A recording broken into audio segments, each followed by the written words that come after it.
निष्कलंक उसको इसलिए नहीं कहा जा सकता क्योंकि जागृत बुद्धि की पहुंच केवल सत्स्वरूप तक है। वो तो जागृत बुद्धि बाढ़ देख रही है कि कब सच्चिदानंद परब्रह्म की कृपा हो और मैं परम धाम की उस वहदत और खिलवत का भी रसपान करूं। और जब खिलवत परिक्रमा सागर श्रृंगार की वाणी उतरती है, जिसको तारतम का तारतम कहते हैं, तब इस स्वरूप को निष्कलंक कहा जाता है कि जो आज तक सृष्टि में नहीं था, जिसके लिए सारी सृष्टि बाढ़ देख रही थी, अब वो आ गया, इसलिए उसको कहेंगे निष्कलंक स्वरूप। संसार में बड़े से बड़े विद्वान हो गए हैं, लेकिन कोई सर्वज्ञता का दावा नहीं ले सकता। कल्पना कीजिए, अक्षर ब्रह्म का मन है अव्याकृत, अव्याकृत से चारों वेदों का प्रकटन हुआ। इस काल माया के ब्रह्मांड में चारों वेदों को ज्ञान का सागर माना जाता है। होगा श्री देवचंद जी के जिस खोज में रहने के कारण हरिदास जी को बाल मुकुंद जी का दर्शन होता है। बाल मुकुंद जी कहते हैं कि हरिदास, जिस देवचंद से तुम मेरी सेवा कराना चाहते हो, उनके अंदर राधा जी की आत्मा है और वो परब्रह्म की अर्धांगिनी है। उनके साथ उनकी कृपा दृष्टि से ही मैं अखंड हुआ हूँ, इसलिए मैं उनकी सेवा नहीं कर सकता। सबलिक के कारण में रास है, ब्रज की लीला है, और महाकारण में ब्रज की रास की लीला है। यानी सबलिक में ही रहने वाली बहिष्ठ जो सबलिक के कारण के जो श्री कृष्ण है बाल मुकुंद, वो सबलिक के महाकारण वाले रास बिहारी श्री कृष्ण को ही परब्रह्म माने बैठे। कल्पना कीजिए, उसके परे केवल है, केवल के परे सस्वरूप है, इसका भी ज्ञान नहीं है। आप कल्पना करेंगे अक्षर से भी परे अक्षरातीत के ज्ञान की कीमत क्या होती है। इस कारण जो ये ज्ञान उतरा महामती जी के धाम हृदय में, जिसके बारे में महामती जी ने स्वयं कहा, इन नुक्ते इलम की रोशनी नहीं कोट ब्रह्मांडों की, करोड़ों ब्रह्मांडों में ये जो नुक्ता इलम तारतम ज्ञान है, इसकी रोशनी के बराबर कहीं भी प्रकाश नहीं है। धनी ने क्या किया, मेरे सपने के सो दिया मुझे सपने दिल में, जो नहीं नूर अक्षर जागृत परम धाम में रहने वाले अक्षर ब्रह्म को भी जिस ज्ञान की खबर नहीं है, वो ज्ञान अक्षरातीत ने मेरे इस माया के मिट्टी के पुतले के अंदर भर दिया। ये है विद्या अभिनंद बुद्ध निष्कलंक स्वरूप की पहचान। शायद अब सुंदर साथ यदि विद्या अभिनंद बुद्ध निष्कलंक स्वरूप की पहचान कर लेंगे तो हो सकता है ब्रह्मवाणी के ज्ञान की महत्ता को भी समझ जाएंगे। लेकिन क्या हमने समझा है? मैं कहूँगा कि नहीं। आज जिनका ज्ञान निराकार तक जाता है, जिनका ज्ञान वैकुंठ तक जाता है, उनकी दुनिया में कितनी ख्याति है।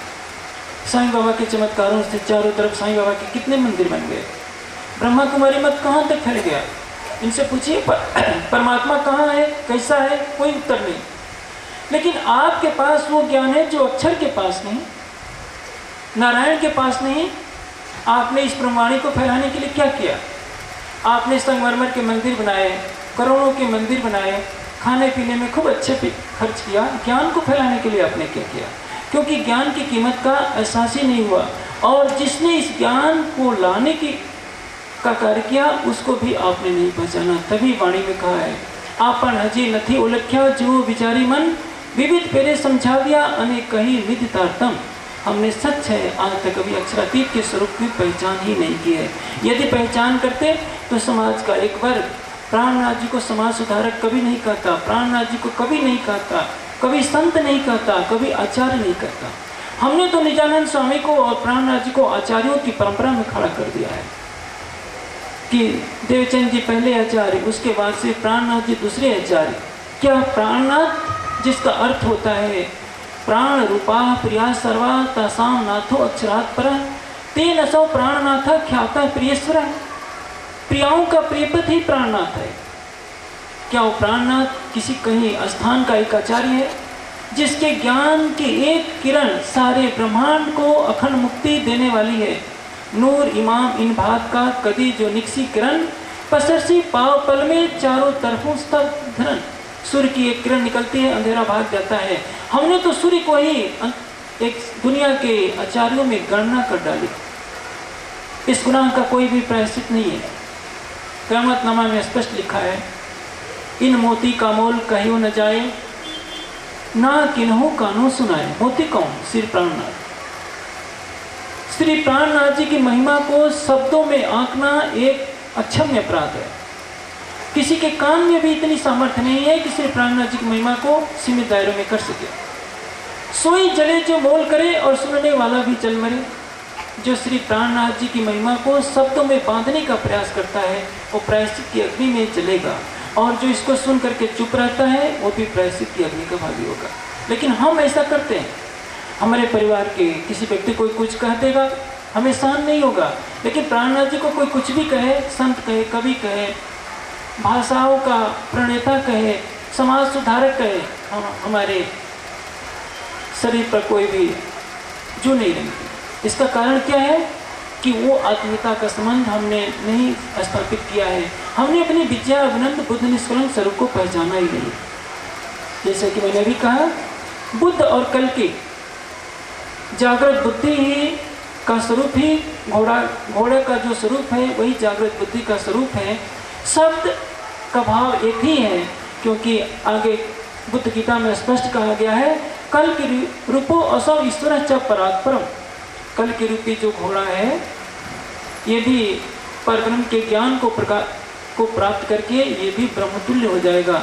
यानी इसी घोड़े पर, ज्ञान रूपी घोड़े पर सवार होकर पूर्ण ब्रह्म सच्चिदानंद सारे अज्ञान का विनाश करेंगे। और इसी को बृहत् सदाशिव संहिता में कहा गया है, चित आवेशवती बुद्धि अक्षरस्य महात्मना प्रबोधाय प्रियाणाम भविष्यत भारत अजरे। परब्रह्म के आवेश से युक्त अक्षर ब्रह्म की जागृत बुद्धि भारतवर्ष में परब्रह्म की आराधनी शक्ति श्यामा जी के अंदर प्रकट होगी और उनके ज्ञान से सारा ब्रह्मांड अखंड मुक्ति को प्राप्त होगा। लेकिन जब यदि हमें श्री कृष्ण की पहचान करनी हो तो गीता की तरफ मुड़ना पड़ेगा। यदि व्यास जी की पहचान करनी है तो भागवत की तरफ मुड़ना पड़ेगा। वैसे ही यदि अक्षरातीत श्री प्राणनाथ जी की पहचान करनी है तो वाणी को आत्मसात करना ही पड़ेगा। सनंद वाणी ने स्पष्ट कर दिया, तारीफ मोहम्मद मेहदी की ऐसी सुनी न कोई क्या है, कई हुए कई होइसी पर किन ब्रह्मांडों बना है। श्री प्राणनाथ जी की महिमा के बराबर अब तक न कोई हुआ है, न है, न कभी होगा। कई हुए कई होइसी पर किन ब्रह्मांडों न है। चाहे ब्रज का ब्रह्मांड हो, चाहे रास का ब्रह्मांड हो, चाहे अरब की लीला हो, चाहे श्री देवचंद जी के धन से होने वाली लीला हो, वाणी का कथन अंतिम सत्य है। उसके बारे में किसी तरह के तर्क वितर्क की कल्पना नहीं की जा सकती। तर्क से जानिए, लेकिन कुतर्क से सत्य को ढकने का प्रयास